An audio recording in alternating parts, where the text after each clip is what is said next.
Hello! Mapagpalang araw po sa lahat. Meron tayo ngayong kwento na tiyak nakakikiliwan ninyo. Bagong-bago at siguradong pinag-uusapan ng sambayan ng Pilipino at sigurado sa buong mundo. Ang dahilan kung bakit, pakilike muna at i-share ang ating video at pakiclick na rin ang bell button to subscribe. Maraming salamat po! Trending ngayon at usap-usapan ang isa sa mga anak ng ating pambansang kamao, Manny Pacman Pacquiao. Siya ay si Emmanuel Bacosa Pacquiao na mas kilala bilang Eman Bacosa. Nakilala ng gusto si Eman na maganap ang laban nito ito lamang March 24, 2025.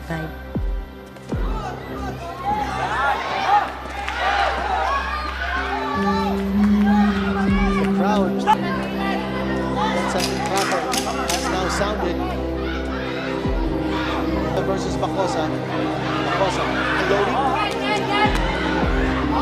Eman Bacosa! Background check muna tayo.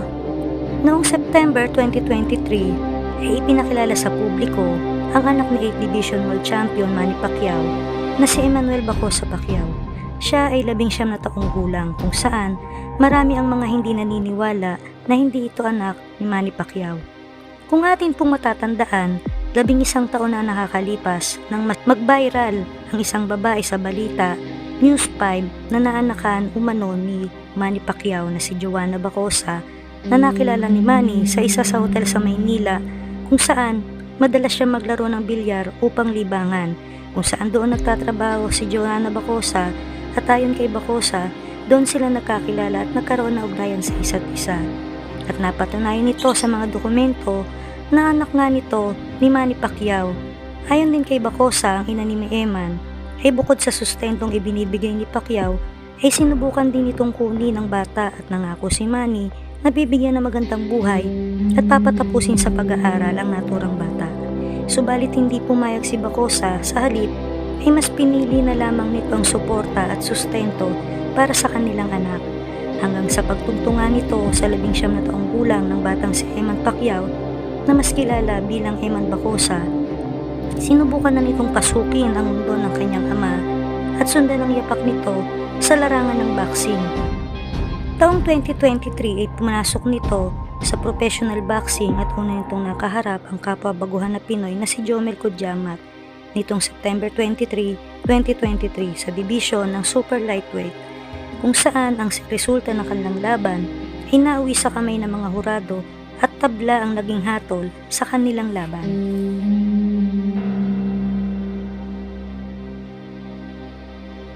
December 15, 2023, muling umakyat sa loob ng ring si Eman Bacosa para sa kanyang ikalawang laban sa professional boxing, kung saan nakaharap niya dito si Noel Pangantaw na naganap sa General Santos City, kung saan ay unang round pa lamang ipinabagsak agad ni Eman ang kanyang kalaban. Dahil sa agresibong pag-atake na ni Pangantaw ay naka-score ng counter-upper attack si Bacosa na naging dahilan ng pagbagsak ng kalaban, kung saan wala pang 1 minuto ang nakakalipas sa unang round.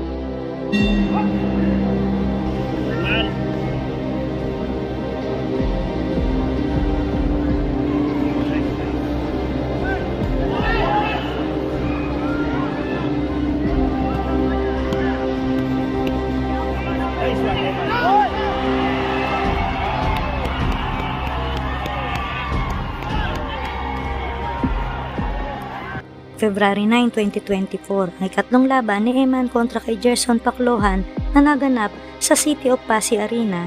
Dito ay pinatumba ni Eman ang kalaban sa ikatlong round ng kanilang laban.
Panalo si Eman daw third round knockout. Ang pinaka-latest na laban ni Eman ay nito lamang March 24, 2024 kung saan nakaharap at sinagupa niya dito ang pambato ng Davao del Sur na si Jake Blight Langahin na naganap sa Okada Manila Hotel and Casino, Parañaque City kung saan nagpakitang gilas ang ating pambato na si Eman Bacosa Pacquiao. Tunghayan natin ang kanilang laban.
Finish him!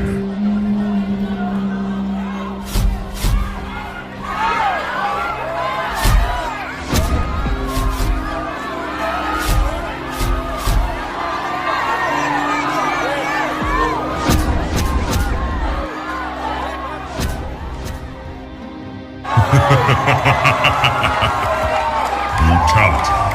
Flawless victory. Sa ikatlong round pa lamang ng laban ay napanalo ni Eman ang laban.